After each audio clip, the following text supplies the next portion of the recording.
Alright, we are coming up on 8 o'clock. So, let's go ahead and get started, shall we?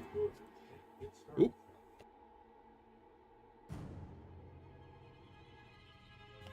Did not mute my monitor. Whoopsies. Alright, there we go. So, welcome back. This is our third and supposed to be final night. We're kind of already in bonus time of At the Mountains of Madness by H.P. Lovecraft. This one is a bit of a different sort of flavor of Lovecraft than we've seen before. It seems a little drier, more drawn out.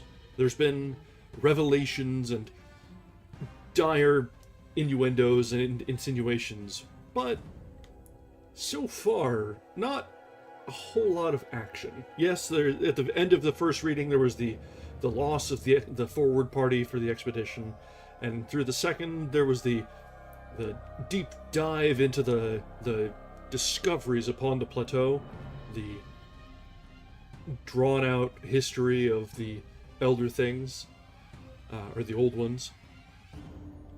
But as far as in the present, in the now, it's all kind of dry, as I had mentioned earlier. This is all a retelling, as a lot of Lovecraft things are, but this is especially so. And it's gone on for 2 days already, so there's a lot going on here.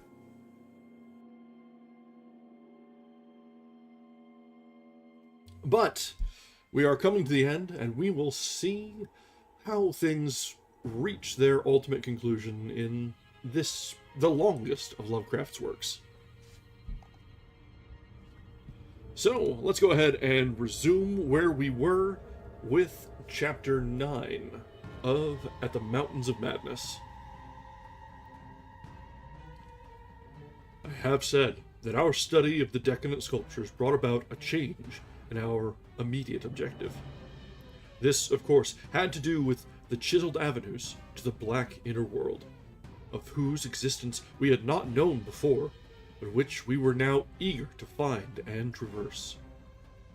From the evident scale of the carvings, we deduced that a steeply descending walk of about a mile through either of the neighboring tunnels would bring us to the brink of the dizzy, sunless cliffs about the great abyss, down whose side paths, improved by the old ones, led to the rocky shore of the hidden and nighted ocean. To behold this fabulous gulf in stark reality was a lure which seemed impossible of resistance once we knew of the thing. Yet we realized we must begin the quest at once if we expected to include it in our present trip. It was now 8 p.m., and we had not enough battery replacements to let our torches burn on forever. We had done so much of our studying and copying below the glacial level that our battery supply had had at least 5 hours of nearly continuous use. And despite the special dry cell formula, would obviously be good for only about 4 more. Though, by keeping one torch unused, except for especially interesting or difficult places, we might manage to eke out a safe margin beyond that. It would not do to be without a light in these cyclopean catacombs. Hence, in order to make the Abyss trip, we must give up all further mural deciphering. Of course, we intended to revisit the place for days and perhaps weeks of intensive study and photography, curiosity having long ago gotten the better of horror. But just now, we must hasten. Our supply of trailblazing paper was far from unlimited, and we were reluctant to sacrifice spare notebooks or sketching paper to augment it. But we did let one large notebook go.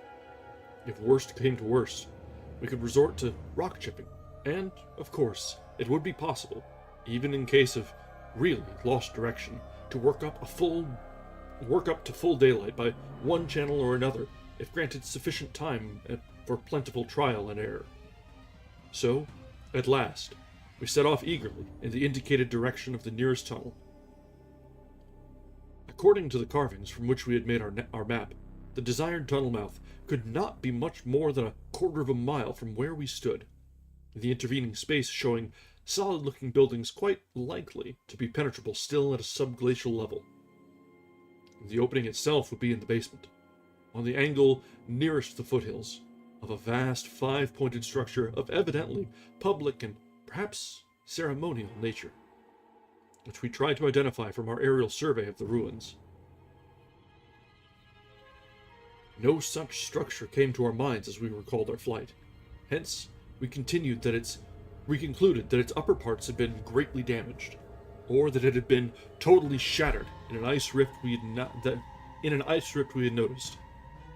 In the latter case, the tunnel would probably turn out to be choked, so that we would have to try the next nearest one, the one less than a mile to the north. The intervening river course prevented our trying any of the more southern tunnels on this trip, and indeed, if both of the neighboring ones were choked, it was doubtful whether our batteries would warrant an attempt on the next northerly one, about a mile beyond our second choice.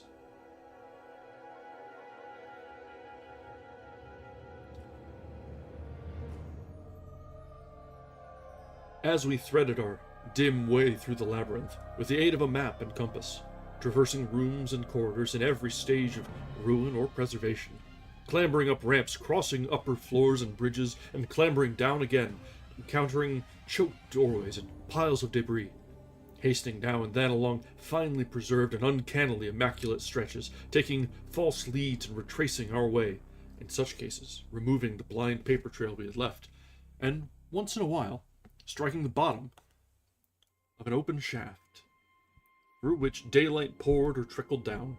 We were repeatedly tantalized by the sculptured walls along our route. We had wormed our way very close to the computed site of the tunnel's mouth, having crossed a second-story bridge to what seemed plainly the tip of a pointed wall, and descended to a ruinous corridor, especially rich in decadently elaborate and apparently ritualistic sculptures of late workmanship, when, about 8:30 p.m., Danforth's keen young nostrils gave us the first hint of something unusual. If we had had a dog with us, I suppose we would have been warned before. At first, we could not precisely say what was wrong with the formerly crystal pure air, but after a few seconds our memories reached only too definitely. Let me try to state the thing without flinching. There was an odor, and that odor was vaguely, subtly, and unmistakably akin to what had nauseated us upon opening the insane grave of the horror poor Lake had dissected. Of course, the revelation was not as clearly cut at the time as it sounds now. There were several conceivable explanations, and we did a good deal of indecisive whispering. Most important of all, we did not retreat without further investigation. For having come this far, we were loath to be balked by anything short of certain disaster. Anyway, what we must have suspected was altogether too wild to believe. Such things did not happen in any normal world. It was probably sheer, irrational instinct which made us dim our single torch, tempted no longer by the decadent and sinister sculptures that leered menacingly from the oppressive walls, and which softened our progress to a cautious tiptoeing and crawling over the increasingly littered floor and heaps of debris. Danforth's eyes as well as nose proved better than mine, for it was likewise he who first noticed the queer aspect of the debris after we had passed many half-choked arches, leading to chambers and corridors on the ground level. It did not look quite as it ought, after countless thousands of years of desertion, and when we cautiously turned on more light, we saw that a kind of swath seemed to have been lately tracked through it. The irregular nature of the latter precluded any definite marks, but in the smoother places there were suggestions of the dragging of heavy objects. Once we thought there was a hint of parallel tracks, as if of runners. This was what made us pause again. It was during that pause that we caught, simultaneously this time, the other odor ahead. Paradoxically, it was both a less frightful and a more frightful odor, less frightful intrinsically, but infinitely appalling in this place, under the known circumstances. Unless, of course, Gedney, for the odor was the plain and familiar one of common petrol, everyday gasoline.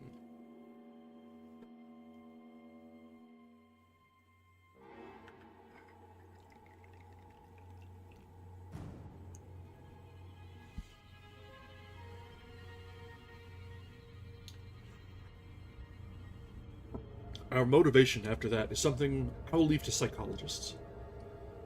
We knew now that some terrible extension of the camp horrors must have crawled into this nighted burial place of the eons. Hence, could not doubt any longer the existence of nameless conditions, present or at least recent, just ahead. Yet in the end, we did let sheer burning curiosity, or anxiety, or auto-hypnotism, or vague thoughts of responsibility toward Gedney, of whatnot, drive us on.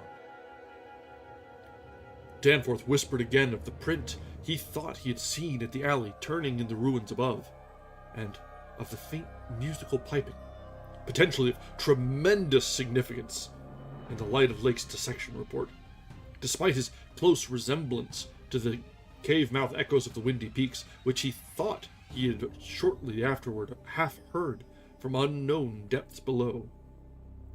I, in my turn, whispered of how the camp was left, of what had disappeared, and of how the madness of a lone survivor might have conceived the inconceivable, a wild trip across the monstrous mountains and a descent into the unknown primal masonry. But we could not convince each other, or even ourselves, of anything definite. We had turned off all light as we stood still, and vaguely noticed that a trace of deeply filtered upper daylight kept the blackness from being absolute. Having automatically begun to move ahead, we guided ourselves by occasional flashes from our torch.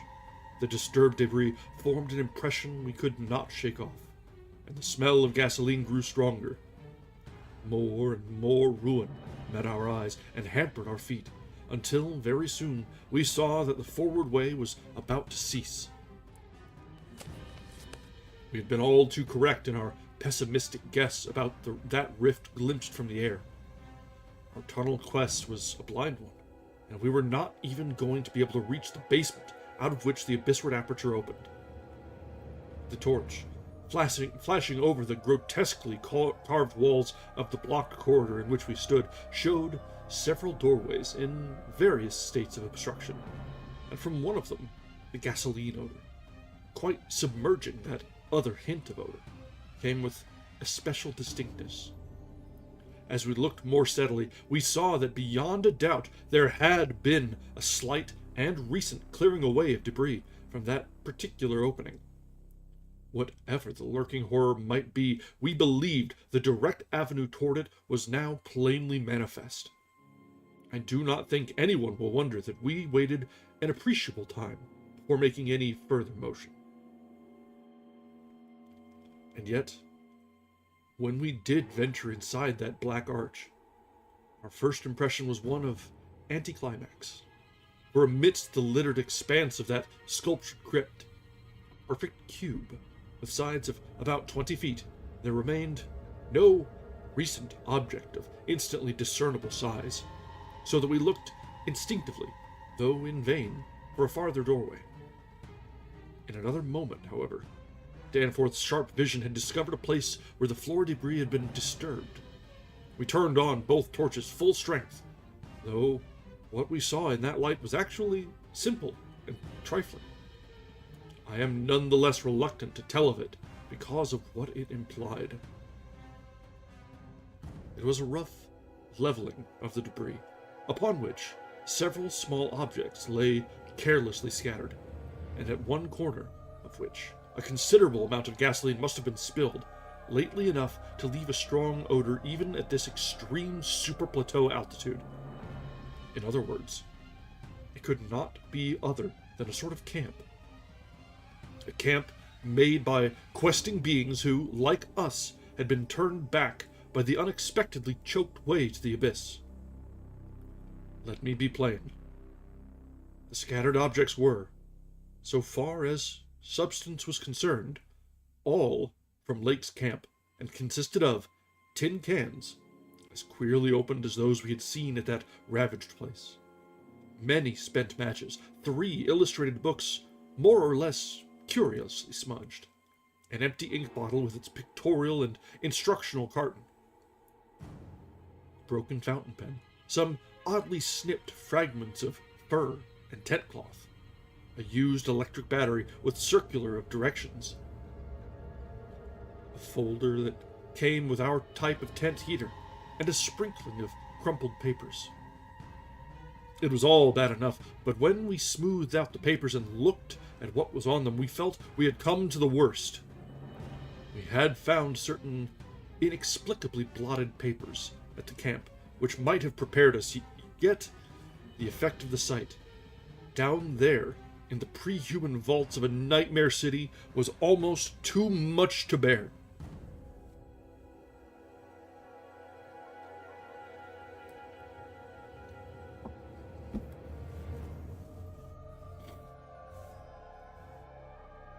A mad Gedney might have made the groups of dots in imitation of those found on the greenish soapstones, just as the dots on those insane 5-pointed grave mounds might have been made. And he might conceivably have prepared rough, hasty sketches, varying in their accuracy, or lack of it, which outlined the neighboring parts of the city, and traced the way from a circularly represented place outside our previous route, a place we identified as a great cylindrical tower in the carvings, and as a vast circular gulf glimpsed in our aerial survey. To the present 5-pointed structure and the tunnel mouth therein. He might, I repeat, have prepared such sketches, for those before us were quite obviously compiled, as our own had been, from the late sculptures somewhere in the glacial labyrinth, though not from the ones which we had seen and used. But what this art-blind bungler could have never done was to execute those sketches in a strange and assured technique, perhaps superior, despite haste and carelessness, to any of the decadent carvings from which they were taken, the characteristic and unmistakable technique of the old ones themselves in the dead city's heyday. There are those who will say Danforth and I were utterly mad not to flee for our lives after that, since our conclusions were now, notwithstanding the wildness, completely fixed. And of a nature I need not even mention to those who have read my account as far as this. Perhaps we were mad. For have I not said those horrible peaks were mountains of madness?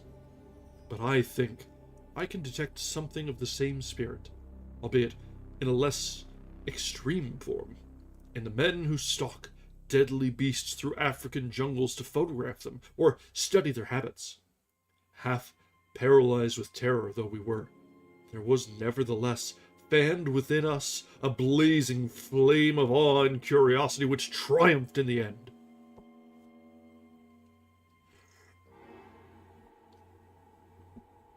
Of course, we did not mean to face that, or those, which we knew had been there. But we felt that they must be gone by now. They would by this time have found the other neighboring entrance to the abyss, and have passed within, to whatever night-black fragments of the past might await them in the ultimate gulf they had never seen. Or, if that entrance too was blocked, they would have gone on to the north seeking another. They were, we remembered, partly independent of light. Looking back to that moment, I can scarcely recall just what precise form our new emotions took, just what change of immediate objective it was that so sharpened our sense of expectancy. We certainly did not mean to face what we feared, yet I will not deny that we may have had a lurking, unconscious wish to spy certain things from some hidden vantage point. Probably, we had not given up our zeal to glimpse the abyss itself, though there was interposed a new goal in the form of that great circular place shown on the crumpled sketches we had found. We had at once recognized it as a monstrous cylindrical tower in the carvings, but appearing only as a prodigious round aperture from above. Something about the impressiveness of its rendering, even in these hasty diagrams, made us think that its subglacial levels must still form a feature of peculiar importance. Perhaps it embodied architectural marvels as yet unencountered by us. It was certainly of incredible age, according to the sculptures in which it figured, being indeed among the first things built in the city. Its carvings, if preserved, could not but be highly significant. Moreover, it might form a good present link with the upper world, a shorter route than the one we were so carefully blazing, and probably that by which those others had descended.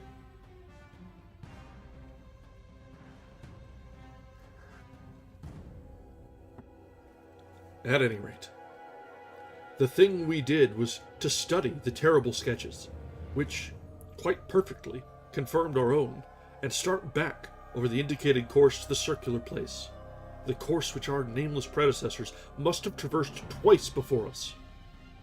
The other neighboring gate in the abyss would lie beyond that. I need not speak of our journey, during which we continued to leave an economical trail of paper, for it was precisely the same in kind as that by which we had reached the cul-de-sac, except that it tended to adhere more closely to the ground level, and even descend to basement corridors.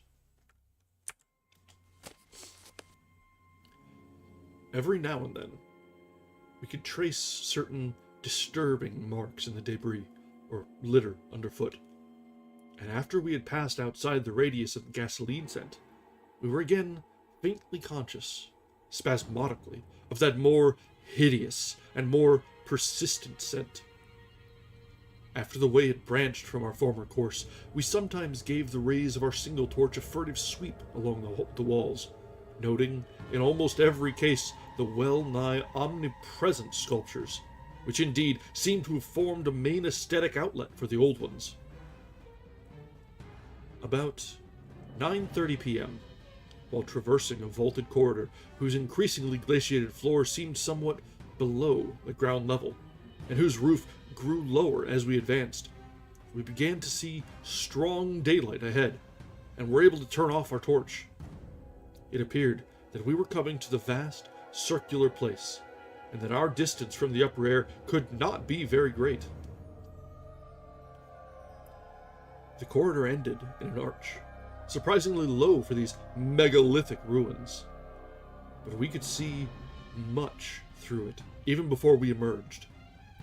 Beyond, there stretched a prodigious round space, fully 200 feet in diameter, strewn with debris and containing many choked archways corresponding to the one we were about to cross.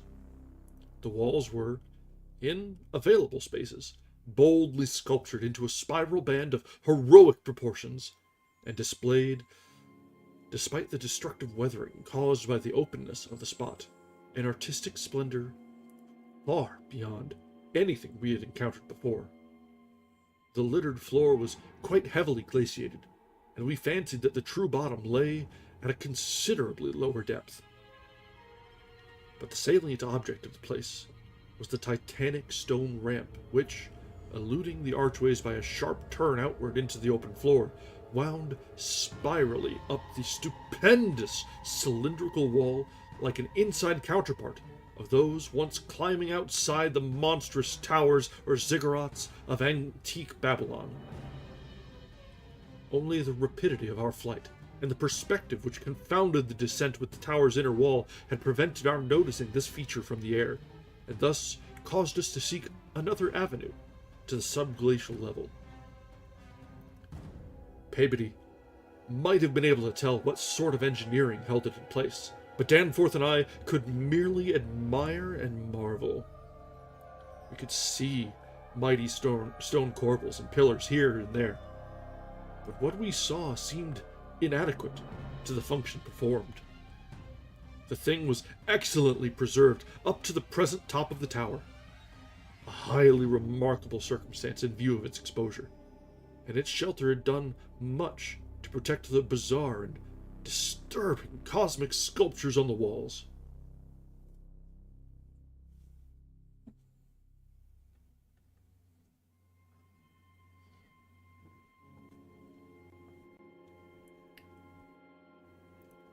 As we stepped out into the awesome half-daylight of this monstrous cylinder bottom, 50 million years old, and without doubt the most primally ancient structure ever to meet our eyes, we saw that the ramp traversed sides stretched dizzily up to a height of fully 60 feet. This, we recalled from our aerial survey, meant an outside glaciation of some 40 feet, since the yawning gulf we had seen from the plane had been at the top of an approximately 20-foot mound of crumbled masonry.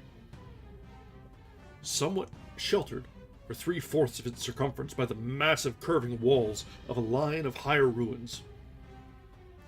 According to the sculptures, the original tower had stood in the center of an immense circular plaza, and had been perhaps 500 or 600 feet high, with tiers of horizontal discs near the top and a row of needle-like spires along the upper rim.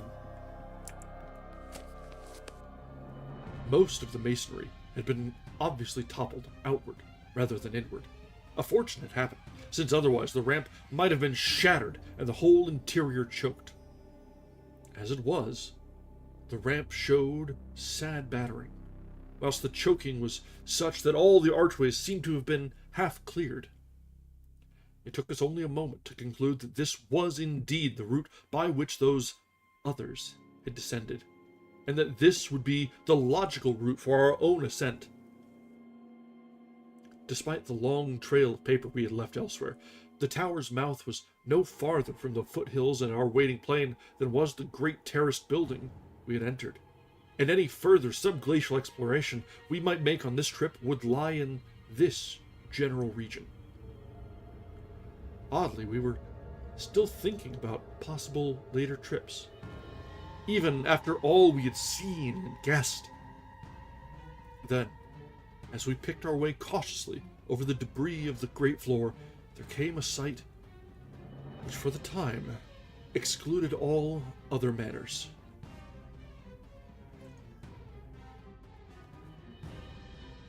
It was the neatly huddled array of 3 sledges in that farther angle of the ramp's lower and outward projecting course, which had hitherto been screened from our view. There they were, the 3 sledges missing from Lake's camp, shaken by a hard usage which must have included forcible dragging along great reaches of snowless masonry and debris, as well as much hard portage over utterly unnavigable places. They were carefully and intelligently packed and strapped, and contained things memorably familiar enough: the gasoline stove, fuel cans, instrument cases, provision tins, tarpaulins obviously bulging with books, and some bulging with less obvious contents. Everything derived from Lake's equipment. After what we had found in that other room, we were in a measure prepared for this encounter. The really great shock came when we stepped over and undid one tarpaulin, whose outlines had peculiarly disquieted us. It seems that others, as well as Lake, had been interested in collecting typical specimens, for there were 2 here, both stiffly frozen, perfectly preserved, patched with adhesive plaster where some wounds around the neck had occurred, and wrapped with care to prevent further damage. They were the bodies of young Gedney and the missing dog. That brings us to the end of chapter 9, with big reveal there that the old ones that were excavated from the caverns that were intact did most likely, almost certainly, upon wreaking havoc along the camp, took samples and took equipment and books and odds and ends and bits and pieces and tools and anything that seemed like it might be useful and carried them off to their own doings. So we've had a bit, I won't say a more sinister turn, but another sinister turn. This whole thing has been just waiting for the shoe to drop.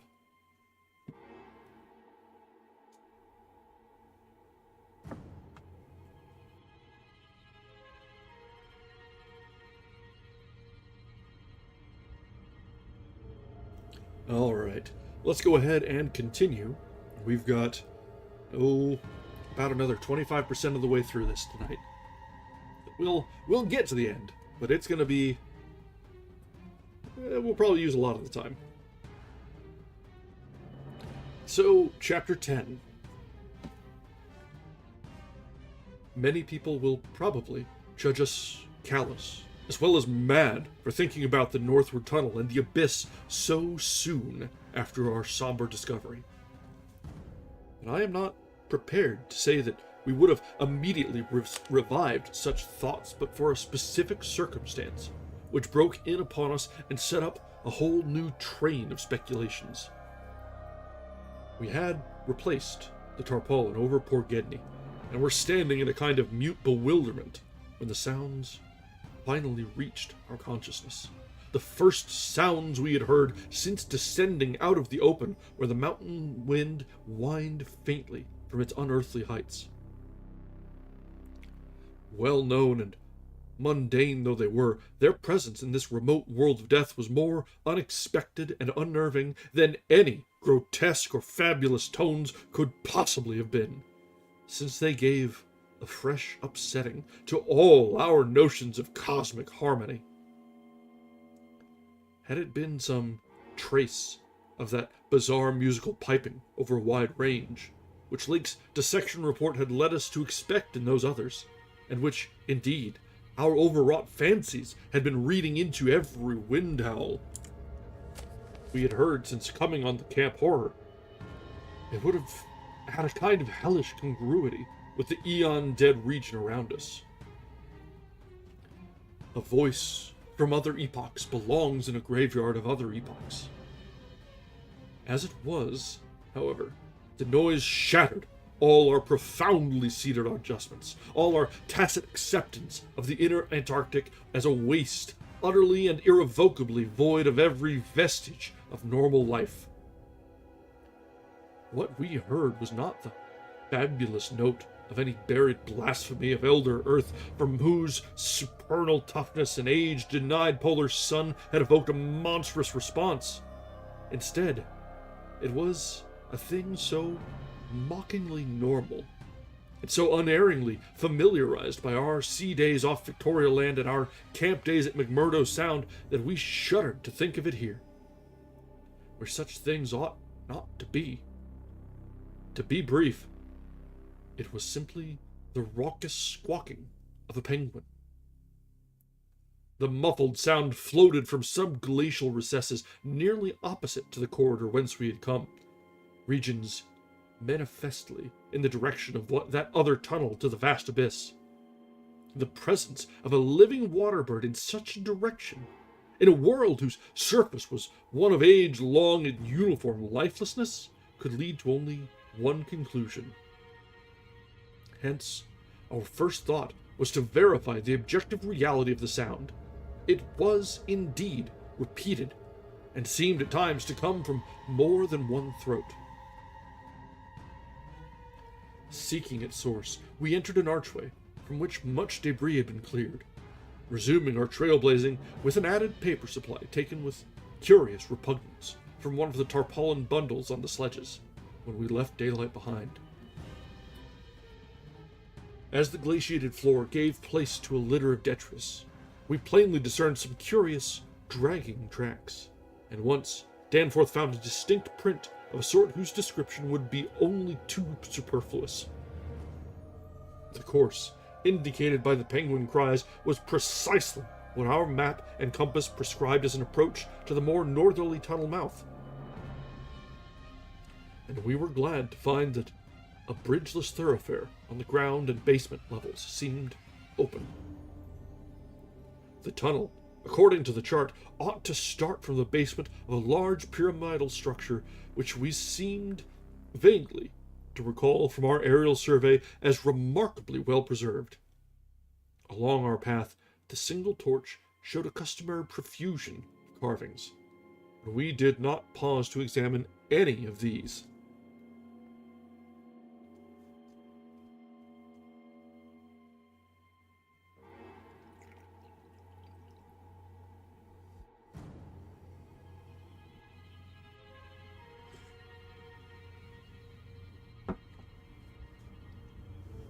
Suddenly, a bulky white shape loomed ahead of us, and we flashed on the second torch. It is odd how wholly this new quest had turned our minds from earlier fears of what might lurk near. Those other ones, having left their supplies in the great circular place, must have planned to return after their scouting trip toward or into the abyss. Yet, we had now discarded all caution concerning them as completely as if they had never existed. This white, waddling thing was fully 6 feet high, yet we seemed to realize at once that it was not one of those others. They were larger and dark, and according to the sculptures, their motion over land surfaces was a swift, assured matter despite the queerness of their seaborne tentacle equipment. But to say that the white thing did not profoundly frighten us would be vain. We were indeed clutched for an instant by a primitive dread, almost sharper than the worst of our reasoned fears regarding those others. Then came a flash of anticlimax, as the white shape sidled into a lateral archway to our left, to join 2 others of its kind, which had summoned it in raucous tones, for it was only a penguin, albeit of a huge, unknown species, larger than the greatest of the known king penguins, and monstrous in its combined albinism and virtual eyelessness. When we had followed the thing into the archway, and turned both our torches on the indifferent and unheeding group of 3, we saw that they were all eyeless albinos of the same unknown and gigantic species.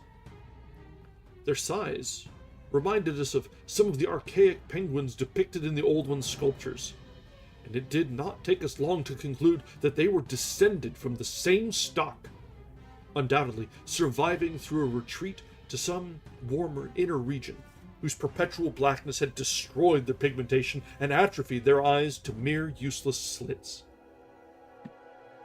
That their present habitat was the vast abyss we sought was not for a moment to be doubted, and this evidence of the gulf's continued warmth and habitability filled us with the most curious and subtly perturbing fancies. We wondered, too, what had caused these 3 birds to venture out of their usual domain. The state and silence of the great dead city made it clear that it had at no time been a habitual seasonal rookery, whilst the manifest indifference of the trio to our presence made it seem odd that any passing party of those others should have startled them. Was it possible that those others had taken some aggressive notion, or tried to increase their meat supply? We doubted whether that pungent odor which the dogs had hated could cause an equal antipathy in these penguins, since their ancestors had obviously lived on excellent terms with the Old Ones, an amicable relationship which must have survived in the abyss below as long as any of the Old Ones remained.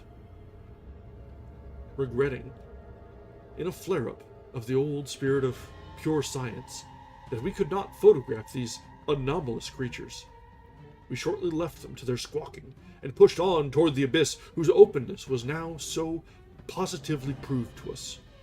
and whose exact direction occasional penguin tracks made clear.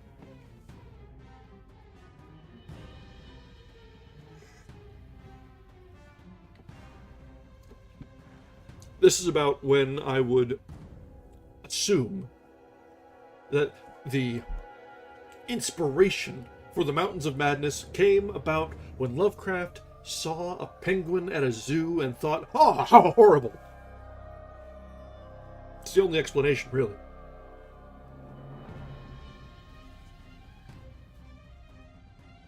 Not long afterward, a steep descent in a long, low, doorless, and peculiarly sculptureless corridor led us to believe that we were approaching the tunnel mouth at last. We had passed 2 more penguins. Then the corridor ended in a prodigious open space which made us gasp involuntarily. A perfect inverted hemisphere, obviously deep underground, perfectly, fully 100 feet in diameter and 50 feet high, with low archways opening around all parts of the circumference but one, and that one yawning cavernously with a black, arched aperture which broke the symmetry of the vault to a height of nearly 15 feet. It was the entrance to the great abyss. In this vast hemisphere, whose concave roof was impressively, though decadently carved, to a likeness of the primordial celestial dome, a few albino penguins waddled, aliens there, but indifferent and unseeing. The black tunnel yawned indefinitely off at a steep, descending grade, its aperture adorned with grotesquely chiseled jambs and lintel. From that cryptical mouth, we fancied a current of slightly warmer air, and perhaps even a suspicion of vapor proceeded, and we wondered what living entities, other than penguins, the limitless void below, and the contiguous honeycombings of the land and the Titan mountains might conceal. We wondered, too, whether the trace of mountaintop smoke, at first suspected by poor Lake, as well as the odd haze we had ourselves perceived around the rampart-crowned peak, might not be caused by the torturous, channeled rising of some such vapor from the unfathomed regions of Earth's core. Entering the tunnel, we saw that its outline was, at least at the start, about 15 feet each way, sides, floor, and arched roof composed of the usual megalithic masonry. The sides were sparsely decorated with cartouches of conventional designs in a later, decadent style, and all the construction and carving were marvelously well preserved.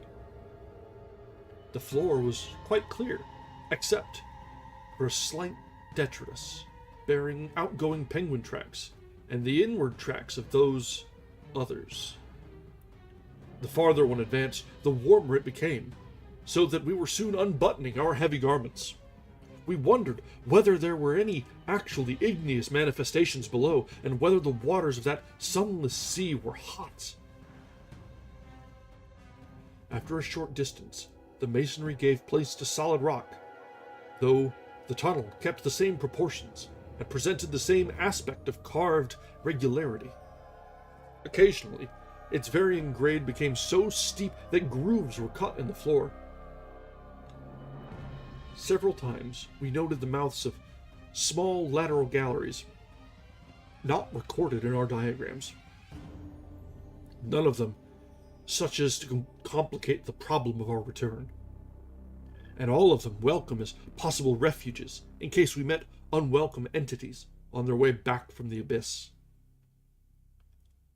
The nameless scent of such things was very distinct. Doubtless it was suicidally foolish to venture into that tunnel under the known conditions, but the lure of the unplumbed is stronger in certain persons than most suspect. Indeed, it was just such a lure which had brought us to this unearthly polar waste in the first place. We saw several penguins as we passed along, and speculated on the distance we would have to traverse. The carvings had led us to expect a steep downhill walk of about a mile to the abyss.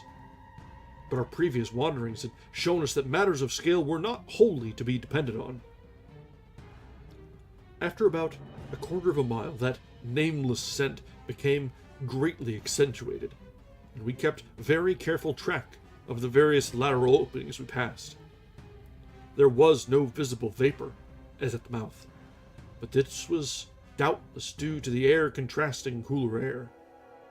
The temperature was rapidly ascending, and we were not surprised to come upon a careless heap of material shudderingly familiar to us. It was composed of furs and tent cloths taken from Lake's camp, and we did not pause to study the bizarre forms into which the fabrics had been slashed. Slightly beyond this point, we noticed a decided increase in the size and number of the side galleries, and concluded that the densely honeycombed region beneath the higher foothills must now have been reached. The nameless scent was now curiously mixed with another and scarcely less offensive odor, of what nature we could not guess, though we thought of decaying organisms and perhaps unknown subterranean fungi.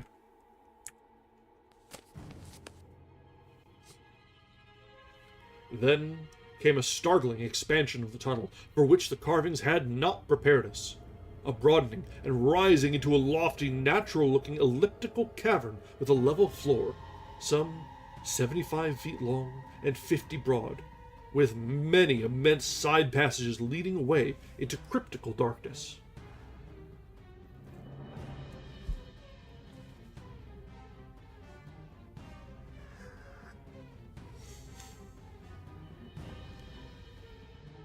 Though this cavern was natural in appearance, an inspection with both torches suspected that it had been formed by the artificial destruction of several walls between adjacent honeycombings. The walls were rough.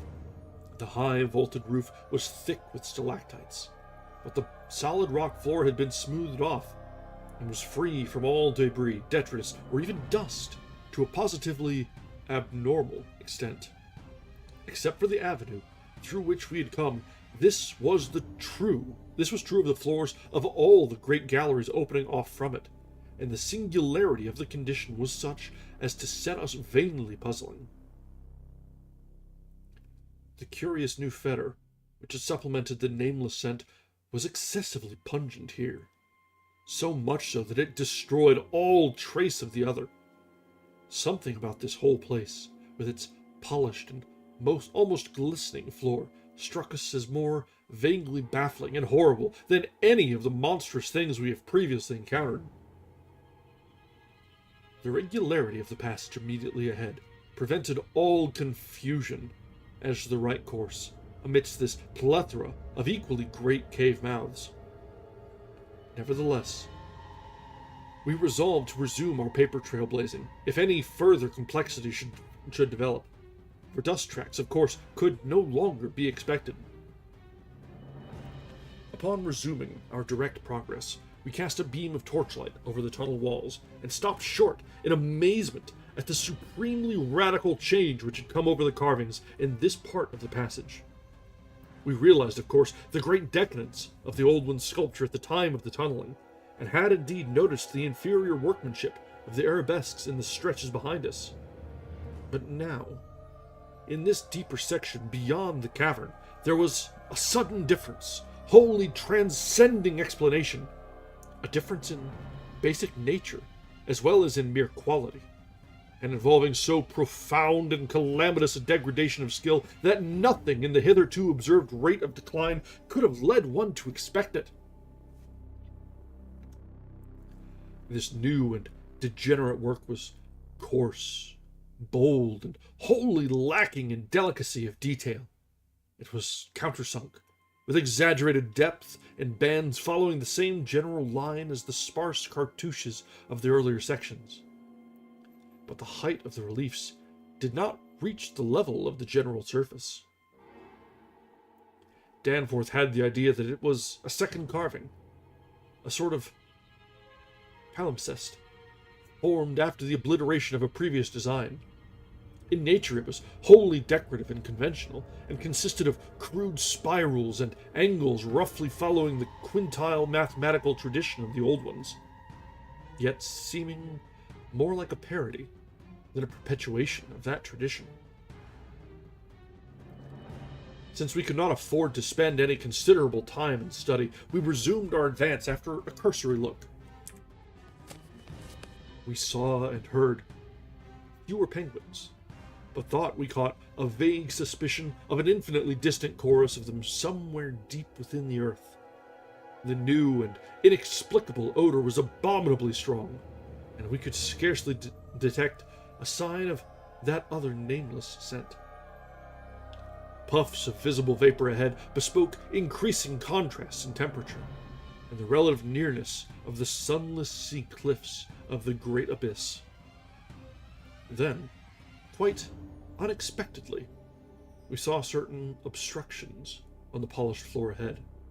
Obstructions which were quite definitely not penguins, and turned on our second torch after making sure that the objects were quite stationary. That brings us to the end of chapter 10. And it's a little bit early for a break, but let's go ahead and break here. I could use a quick spritz. I'm a little bit of a stuffed nose here.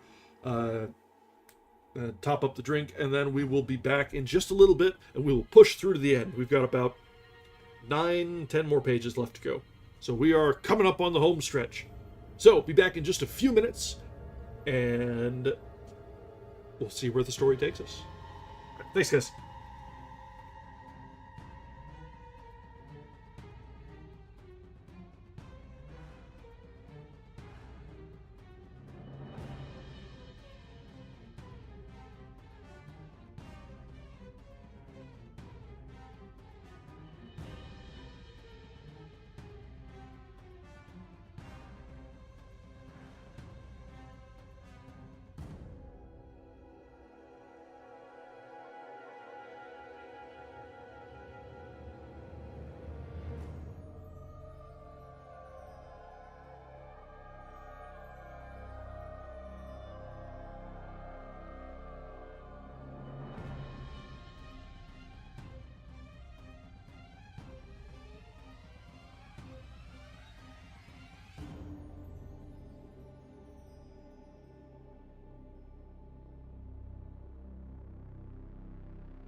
Alright, we are back.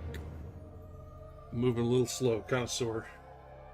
Spending a lot more time on the bike than I have since I was a kid. But it's good for you, right? Right? Alright, let's go ahead and resume. As I'd mentioned, we've got about 9-10 pages left ahead of us. So we are coming up on the end.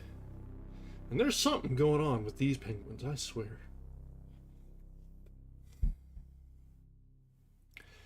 Chapter 11. Still another time have I come to a place where it is very difficult to proceed.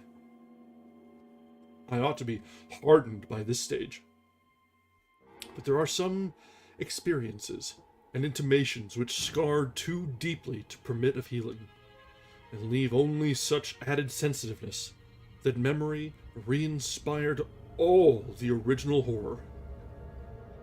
We saw, as I have said, certain obstructions on the polished floor ahead, and I may add that our nostrils were assailed almost simultaneously by a very curious intensification of the strange prevailing fetor, now quite plainly mixed with the nameless stench of those others which had gone before us.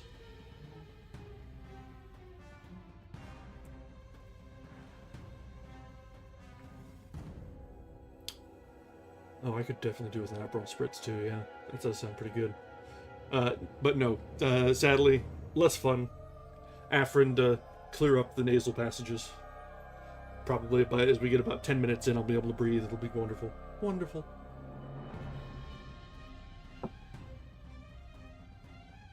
The light of the second torch left no doubt of what the obstructions were, and we dared approach them only because we could see, even from a distance, that they were quite as past all harming power as had been the 6 similar specimens unearthed from the monstrous star-mounded graves at Poor Lake's camp. They were, indeed, as lacking in completeness as most of those we had unearthed, though it grew plain from the thick, dark green pool gathering around them that their incompleteness was of infinitely greater recency. There seemed to be only 4 of them, whereas Lake's bulletins would have suggested no less than 8 as forming the group which had preceded us. To find them in this state was wholly unexpected, and we wondered what sort of monstrous struggle had occurred down here in the dark. Penguins, attacked in a body, retaliate savagely with their beaks, and our ears now made certain the existence of a rookery far beyond. Had those others disturbed such a place and aroused murderous pursuit? The obstructions did not suggest it, for the penguin beaks against the tough tissues Lake had dissected could hardly account for the terrible damage our approaching glance was beginning to make out. Besides, the huge, blind birds we had seen appeared to be singularly peaceful. Had there, then, been a struggle among these others? And were the absent 4 responsible? If so, where were they? Were they close at hand and likely to form an immediate menace to us? We glanced anxiously at some of the smooth-floored lateral passages as we continued our slow and, frankly, reluctant approach. Whatever the conflict was, it had clearly been that which had frightened the penguins into their unaccustomed wandering. It must then have arisen near that faintly heard rookery in the incalculable gulf beyond, since there were no signs that any birds had normally dwelt here. Perhaps, we reflected, there had been a hideous, running fight, with the weaker party seeking to get back to the cached sledges when their pursuers finished them.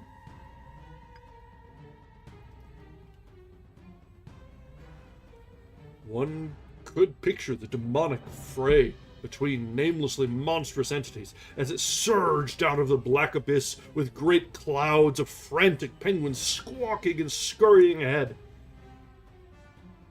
I say that We approached those sprawling and incomplete obstructions slowly and reluctantly.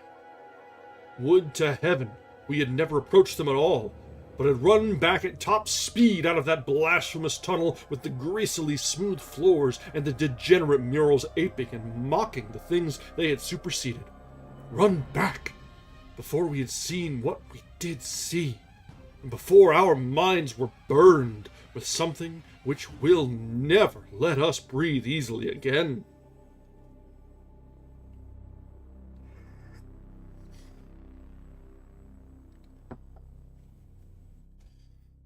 Both of our torches were turned on the prostrate objects, so that we soon realized the dominant factor in their incompleteness.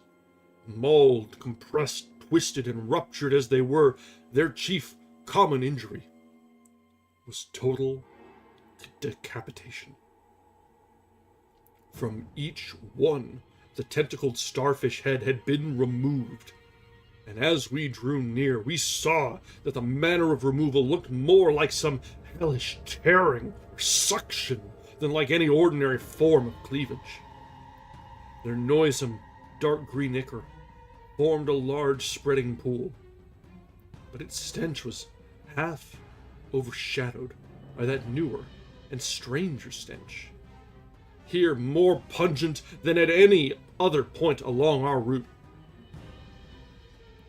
Only when we had come very close to the sprawling obstructions could we trace that second, unexplainable fetor to any immediate source. And the instant we did so, Danforth, remembering certain very vivid sculptures of the Old One's history in the Permian Age, 150 million years ago, gave vent to a nerve-tortured cry, which echoed hysterically through that vaulted and archaic passage with the evil palimpsest carvings. I came only just short of echoing his cry myself, for I had seen those primal sculptures too, and had shudderingly admired the way the nameless artist had suggested that hideous slime coating found on certain incomplete and prostrate old ones. Those whom the frightful Shoggoths had characteristically slain and sucked to a ghastly headlessness in the great war of re-subjugation. They were infamous, nightmare sculptures even when telling of age-old bygone things.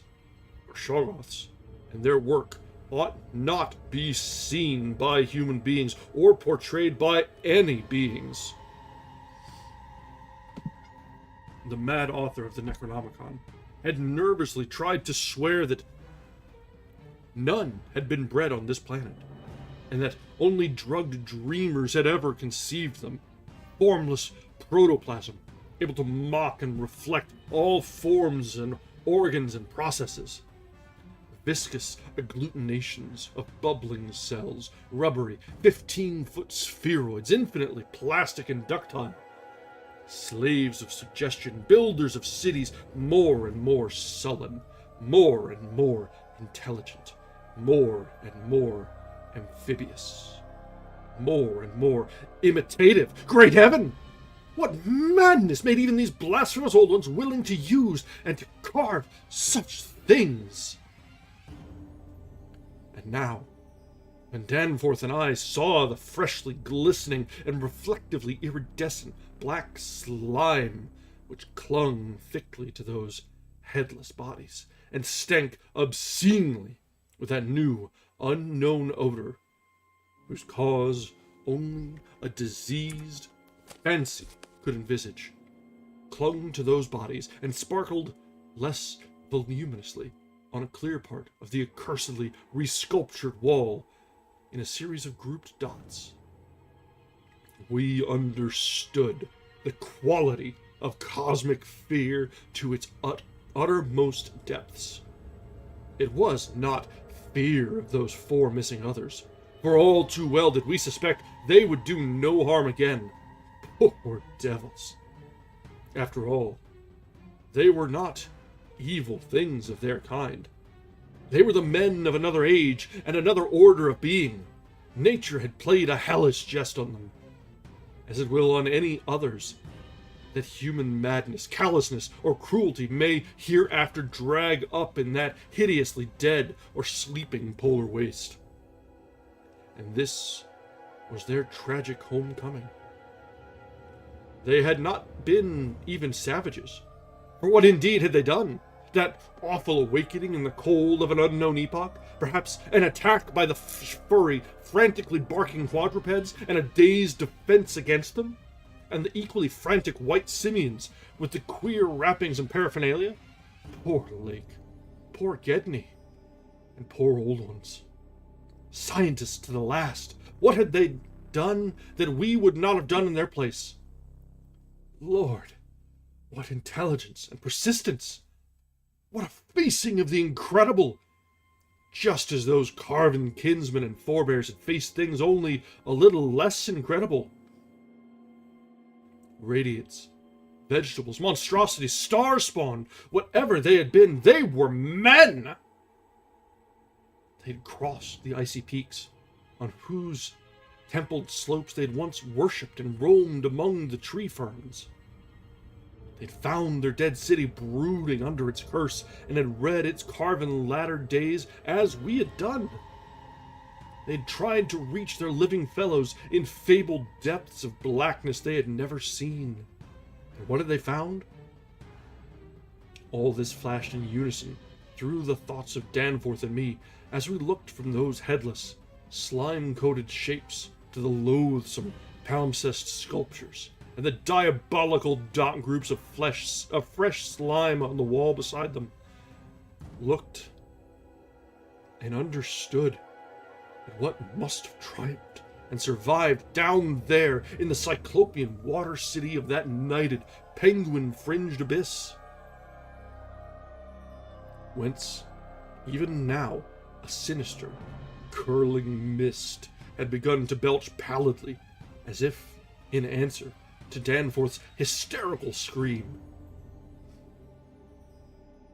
The shock of recognizing that monstrous slime and headlessness had frozen us into mute, motionless statues, and it is only through later conversations that we have learned of the complete identity of our thoughts at that moment.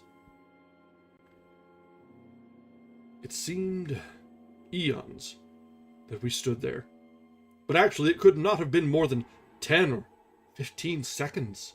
That hateful pallid mist curled forward, as if veritably driven by some remote or advancing bulk, and then came a sound which upset much of what we had just decided, and in so doing broke the spell and enabled us to run like mad past squawking, confused penguins over our former trail back to the city, along ice-sunken megalithic corridors to the great open circle, and up that archaic spiral ramp in a frenzied automatic plunge for the sane outer air and light of day.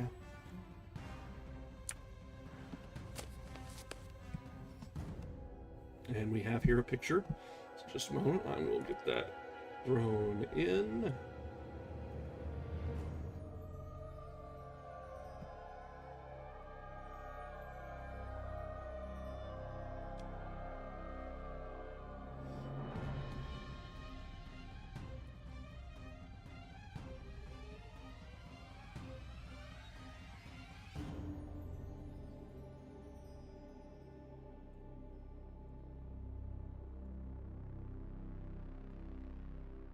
And here we have their panicked flight from the depths. You see them down there at the bottom, through the ruins of a civilization before the even concept of time.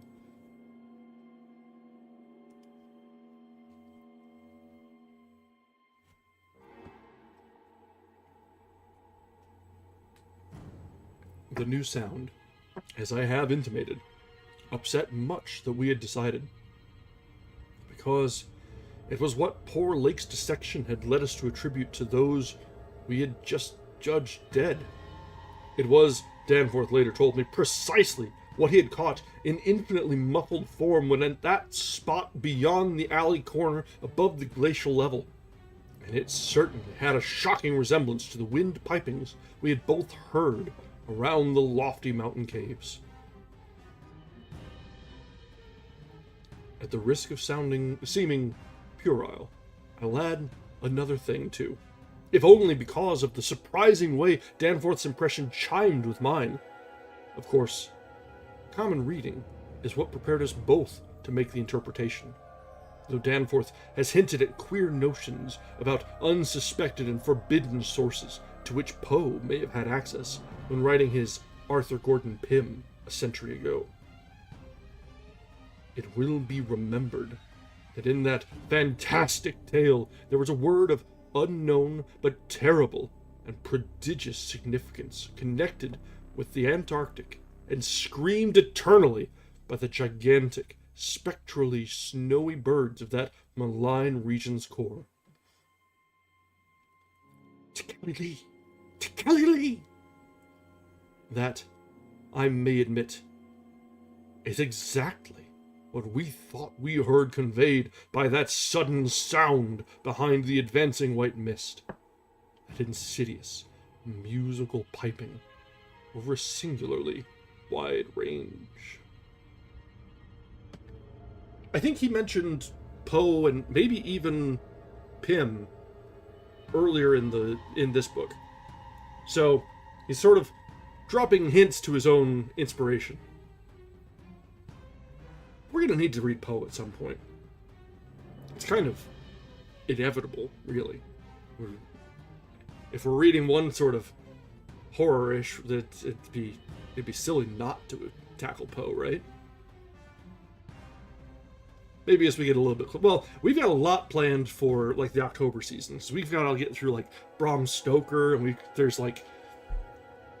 so much classic horror that's out there that we can and should read that I don't know if we can cram it all into October. So we'll find somewhere for Poe in there, I'm sure.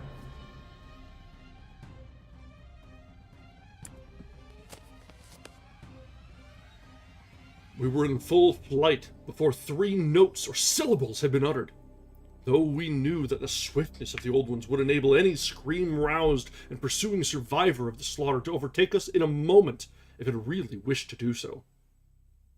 We had a vague hope, however, that non-aggressive conduct and a display of kindred reason might cause such a being to spare us in case of capture, if only from scientific curiosity. After all, if such a one had nothing to fear for itself, it would have no motive in harming us. Concealment being futile at this juncture, we used our torch for a running glance behind and perceived that the mist was thinning. Would we see at last a complete and living specimen of those others? Again came that insidious musical piping. Tekeli-li, Tekeli-li. Then, noting that we were actually gaining on our pursuer, it occurred to us that the entity might be wounded. We could take no chances, however, since it was very obviously approaching in answer to Danforth's scream, rather than in flight from any other entity. The timing was too close to admit of doubt.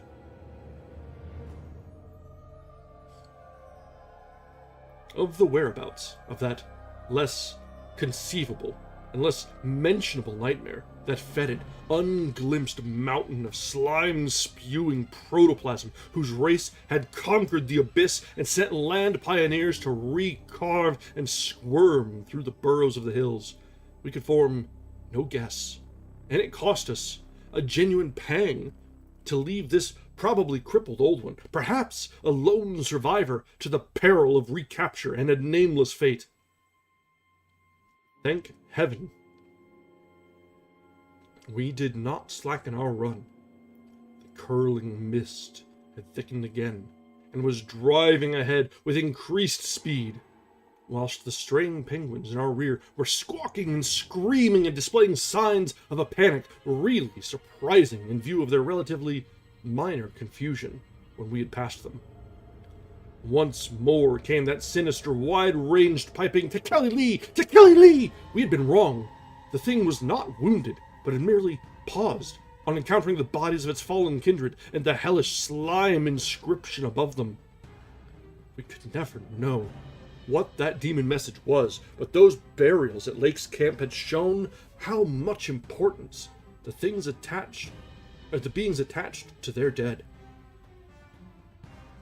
Our recklessly used torch now revealed ahead of us the large open cavern where various ways converged. And we were glad to be leaving those morbid palimpsest sculptures. Almost felt, even when scarcely seen, behind.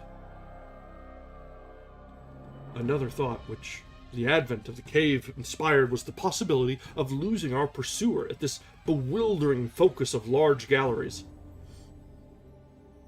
There were several of the blind albino penguins in the open space, and it seemed clear that their fear of the oncoming entity was extreme, to the point of unaccountability.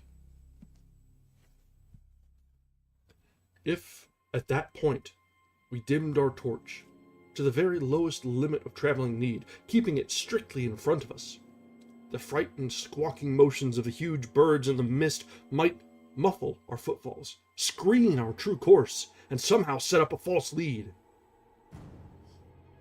Amidst the churning, spiraling fog, the littered and unglistening floor of the main tunnel beyond this point, as differing from the other morbidly polished burrows, could hardly form a highly distinguishing feature, even so far as we could conjecture for those indicated special senses which made the old ones partly, though imperfectly, independent of light in emergencies.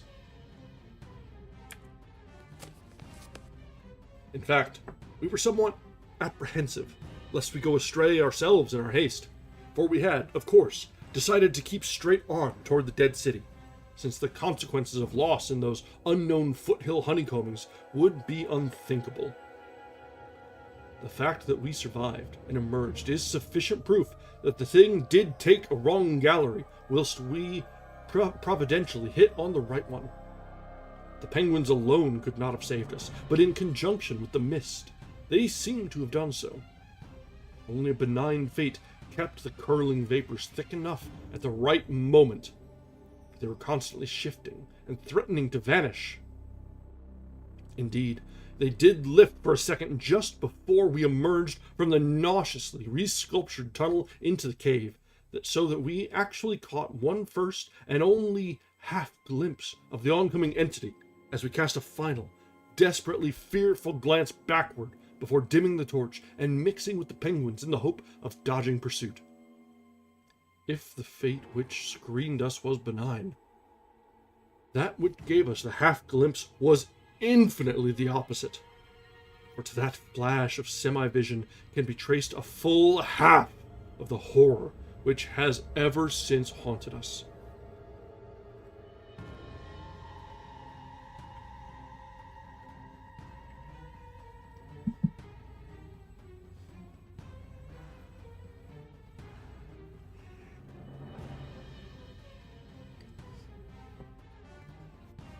Our exact motive in looking back again was perhaps no more than the immemorial instinct of the pursued to gauge the nature and course of its pursuer, or perhaps it was an automatic attempt to answer a subconscious question raised by one of our senses. In the midst of our flight, with all our faculties centered on the problem of escape, we were in no condition to observe and analyze details, yet even so, our latent brain cells must have wondered at the message brought them by our nostrils. Afterward, we realized what it was, that our retreat from the fetid slime coating on those headless obstructions and the coincident approach of the pursuing entity had not brought us the exchange of stenches which logic called for. In the neighborhood of the prostrate things, that new and lately unexplainable fetor had been wholly dominant, but by this time it ought to have largely given place to the nameless stench associated with those others.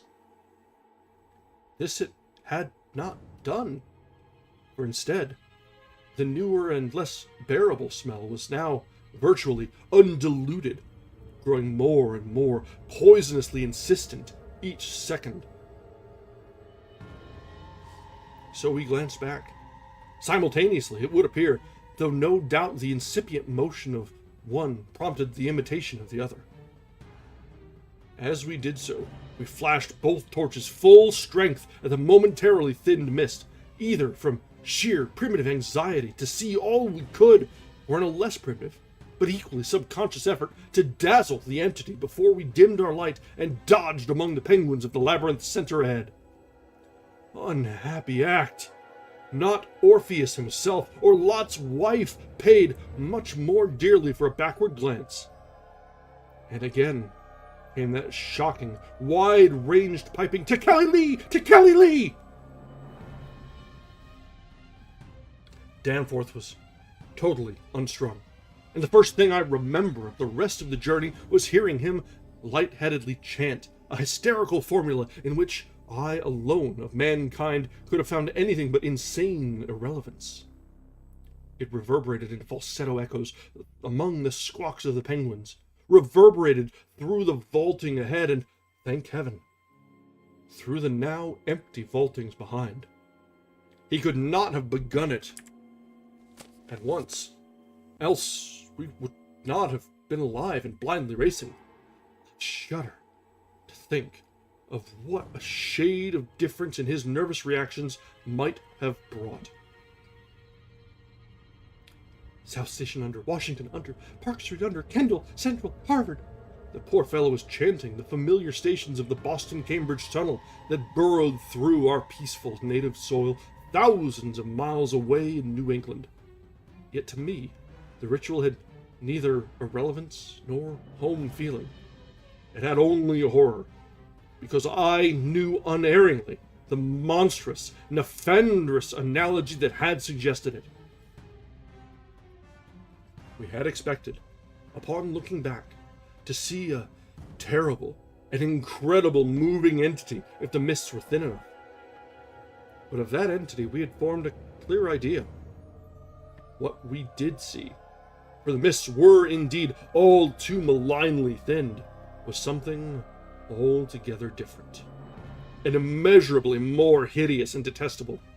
It was the utter, objective embodiment of the fantastic novelist's thing that should not be. And its nearest comprehensible analog is a vast, onrushing subway train as one sees it from a station platform. The great black front looming colossally out of infinite subterraneous distance, constellated with strangely colored lights and filling the prodigious burrow. But we were not on a station platform. We were on the track ahead as the nightmare plastic column of fetid black iridescence oozed tightly onward through its 15-foot sinus, gathering unholy speed and driving before it a spiral, re-thickening cloud of the pallid abyss vapor. It was a terrible, indescribable thing, vaster than any subway train, a shapeless congeries of protoplasmic bubbles, faintly self-luminous and with myriads of temporary eyes, forming and unforming as pustules of greenish light all over the tunnel-filling front that bore down upon us, crushing the frantic penguins and slithering over the glistening floor that it and its kind had swept so evilly free of all litter. Still came that eldritch, mocking cry, "To Kelly Lee! To Kelly Lee!" And at last we remembered that the demonic Shoggoths, given life, though, and plastic organs and patterns solely by the old ones, and having no language save that which the dot groups expressed, had likewise no voice save the imitated accents of their bygone masters.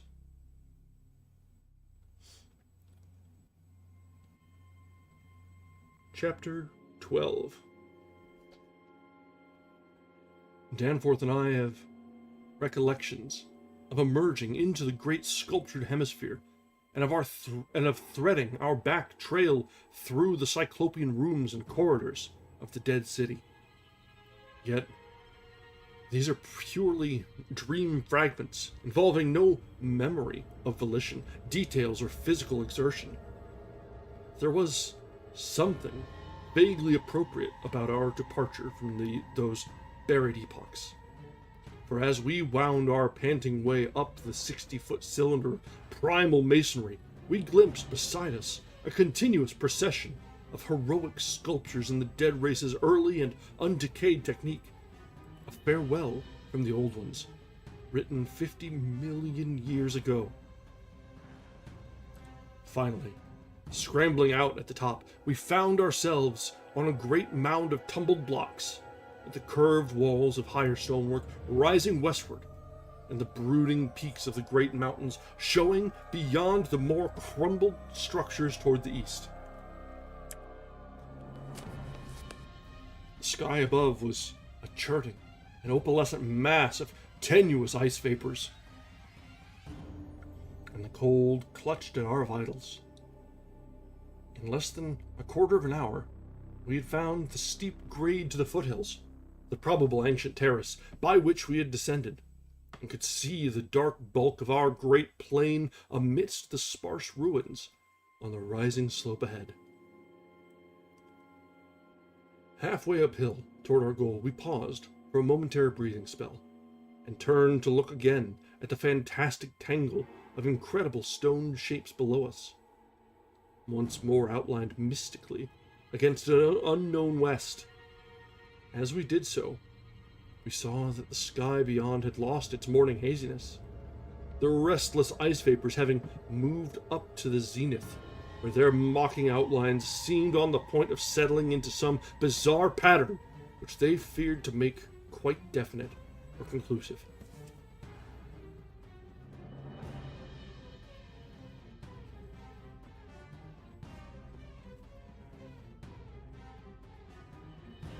There now lay revealed, on the ultimate white horizon behind the grotesque city, a dim, elfin line of pinnacled violet, whose needle-pointed heights loomed dreamlike against the beckoning rose color of the western sky. Up toward this shimmering rim sloped the ancient tableland, the depressed course of the bygone river traversing it as an irregular ribbon of shadow. For a second, we gasped in admiration of the scene's unearthly, cosmic beauty, and then a vague horror began to creep into our souls. For this violet line could be nothing else than the terrible mountains of the Forbidden Land, highest of Earth's peaks and focus of Earth's evil, harborers of nameless horrors and archaean secrets, shunned and prayed to by those who feared to carve their meaning, untrodden by any living thing of Earth, but visited by the sinister lightnings and sending strange beams across the plains in the polar night. If the sculptured maps and pictures in that pre-human city had told truly, these cryptic violet mountains could not be much less than 300 miles away. Yet, nonetheless, sharply did their dim elfin essence jut above that remote and snowy rim, like the serrated edge of a monstrous alien planet about to rise into unaccustomed heavens. Looking at them, I thought nervously of certain sculptured hints of what the great bygone river had washed down into the city from their accursed sloping, and wondered how much sense and how much folly had lain in the fears of those old ones who carved them so reticently. I recalled how their northerly end must come near the coast at Queen Mary Land, where even at that moment Sir Douglas Mawson's expedition was doubtless working less than 1,000 miles away, and hoped that no evil fate would give Sir Douglas and his men a glimpse of what might lie beyond the protecting coastal range. Such thoughts formed a measure of my overwrought condition at the time, and Danforth seemed to be even worse. Yet, before we had passed the great star-shaped ruin and reached our plain, our fears had become transferred to the lesser, but vast enough, range. whose recrossing lay ahead of us. From these foothills, the black, ruin-crusted slopes reared up starkly and hideously against the east, again reminding us of those strange Asian paintings of Nicholas Roerich. And when we thought of the damnable honeycombings inside them, and of the frightful amorphous entities that might have pushed their fetidly squirming sway even to the topmost hollow pinnacles, we could not face without panic the prospect of again sailing by those suggestive skyward cave mouths, where the wind made sounds like an evil musical piping over a wide range. To make matters worse, we saw distinct traces of local mist around several of the summits, as poor Lake must have done when he made that early mistake about volcanism, and thought shiveringly of that kindred mist from which we had just escaped. Of that, and of the blasphemous, horror-fostering abyss whence all such vapors came.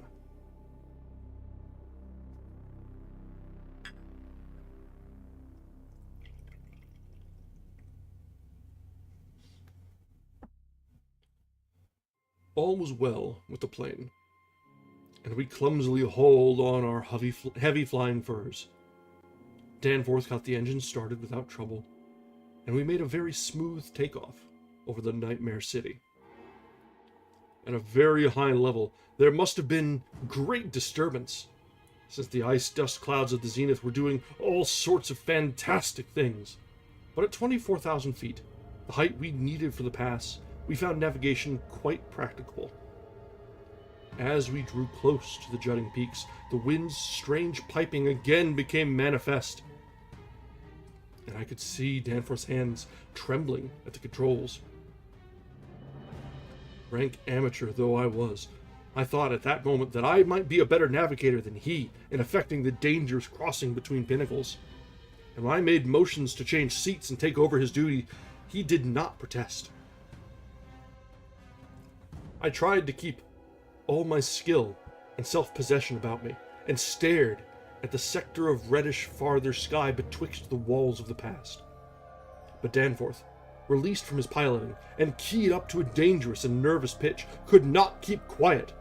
I felt him turning and wriggling about as he looked back at the terrible, receding city. Ahead at the cave-riddled, cube-barnacled peaks, sideways at the bleak sea of snowy, rampart-strewn foothills, and upward at the seething, grotesquely clouded sky. It was then, just as I was trying to steer safely through the pass, that his mad shrieking brought us so close to disaster, by shattering my tight hold on myself and causing me to fumble helplessly with the controls for a moment. A second afterward, my resolution triumphed, and we made the crossing safely. Yet I am afraid Danforth will never be the same again. I have said that Danforth refused to tell me what final horror made him scream out so insanely, a horror which, I feel sadly sure, is mainly responsible for his present breakdown. We had snatches of shouted conversation above the wind's piping, and the engines buzzing as we reached the safe side of the range and swooped slowly down toward the camp. But that had mostly to do with the pledges of secrecy we had made as we prepared to leave the Nightmare City.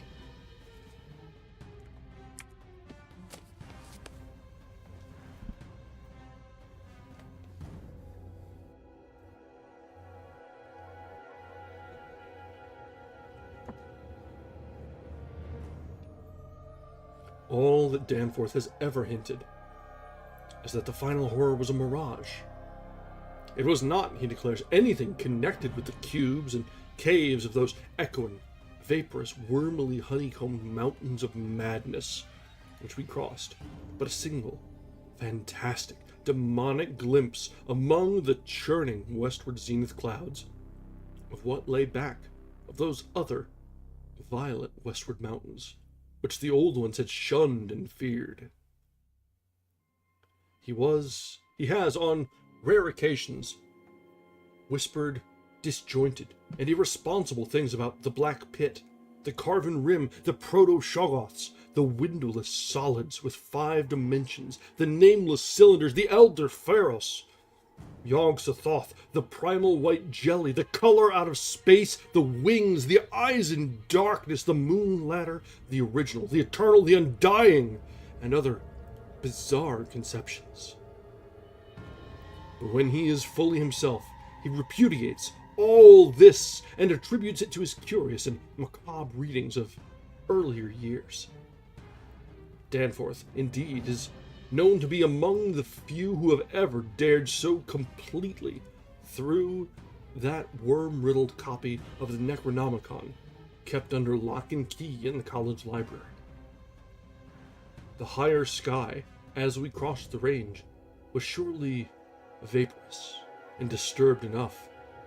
And although I did not see the zenith, I can well imagine that its swirls of ice dust may have taken strange forms. Imagination, knowing how vividly distant scenes can sometimes be refracted and magnified by such layers of restless cloud, might easily have supplied the rest. And, of course, Danforth did not hint any of these specific horrors till after his memory had had a chance to draw on his bygone reading. He could never have seen so much in one instantaneous glance. At the time, his shrieks were confined to the repetition of a single mad word of all too obvious source. Tekeli-li. Tekeli-li. The end. Well, everything that we were mentioning about this one being slow or dragging out or feeling a little bit dry, ignore that. The third day, the last segment, made up for the rest, I swear. So I enjoyed that one quite a lot. I think, as I mentioned, or as we had talked about earlier, it felt a lot like a Crichton novel. Like reading old Jurassic Park or like Prey or any of his other books. It sort of has that almost analytical, clinical breakdown of things. And how, like, it seems almost detached. That self-same detachment is how the characters and the narrator clings to sanity and like the known universe, and then it cracks. The facade no longer protects, and the end comes rolling and rushing together at such an unstoppable pace that it just can't. It must be put to paper. Really very good. This is one of the more interesting of Lovecraft's works, I think. It is longer. It's more of a commitment. It took us 3 days, which is like the equivalent of almost 6 hours of reading, which is respectable. Like that's a solid book there. But it's not that bad, honestly. So I had fun. We will have to definitely visit Poe at some point. And we do have more Lovecraft to get through. There were references made even here at the end that we haven't seen yet, that I know are short stories that we will get to as we continue to explore Lovecraft's work. So this is sort of a really nice sort of central branching point of the web of the Lovecraft mythos. I don't think I can really imagine any of the other books that we've read so far that... Yeah, that makes sense. Yeah, like trying to have scientific explanations and things in the work. Because before it was very just things that were outside of human understanding and weren't meant to even try to be understood. Which, yeah, that makes sense. If you look at like Lovecraft, look at Call of Cthulhu, you look at the Shadow over Innsmouth or the Dunwich Horror, they didn't really try and explain the weirdness that you saw. It was just too much. This one, they tried to break it down, and the fact that it was, until the very end, unseen, the way they were kind of discovering and deciphering a history of something else. I'm not sure if it's archaeology, but it's certainly close. It's like a weird blend of archaeology and history and paleontology all rolled into one. But yeah, as I was getting to, I can't think of any of his other works that have been so interconnected with other things within his mythos. Sometimes you'll get a passing reference to something or other, but not so much where it's explicitly called out, like in this. And shoot, the old ones were at war with the Cthulhu spawn and at war with the Migo, and the grad student at the end was in his broken-minded mumblings raving about other things and other titles that we've seen and like Colors Out of Space and all the like. So this is very much the center of the web, I think, and it's really interesting for that. I'm very glad that we didn't read this early in our exploration of Lovecraft. I think it gained a lot by having that other knowledge and references, but also by not being the end. I think it gained a lot also by having that partial understanding. It leaves that mystery and mystique of, like, what are they talking about? What is next? Like the Migo and the other references that were made in passing. We haven't seen those yet. Yeah, so I'm very happy with how this one ended up being placed. It wasn't intentional. I did read somewhere not to do it early, but that was about it. The same goes for Call of Cthulhu. They recommended starting with the short ones and seeing if you can take Lovecraft. And so, it's all worked out pretty well for us. Alright, so I think we are going to wrap up a little bit early tonight. We've had plenty of discussion through this, as we've had little asides back and forth. We've got, let's see, this weekend, so we got we got Saturday and Sunday, and then Tuesday of this coming week of things that are or something to read. I'm not sure yet what direction I'll take or what we'll read next, but I do have a plan for next Friday, something a little special coming up. I'll try not to spoil it until I put up the stream placeholder on Friday morning, but it'll be relevant to, the day. But it'll be a nice little diversion. So if we're in between projects when we come to next Friday, perfect. If not, we will take a break from whatever we're reading so that we can fully enjoy my plans that we have for next week. So with that, let's go ahead and call it here. I will find something to read for these next few days. If anyone has any suggestions, as always, feel free to drop them, whether it be in chat, in comments on the videos, or over on Bluesky. I love suggestions. I love finding things to read and new directions to take, things that I may not think to read next. Or it could be a favorite of yours that you want to share, or anything of the like. But if not, that's fine too. I can certainly find something. So, with that, let's go ahead and call it an early night. We will be back tomorrow with a new project, a new book, a new adventure to embark upon together. Until then, have a wonderful evening, and thank you very much for joining us. Bye now.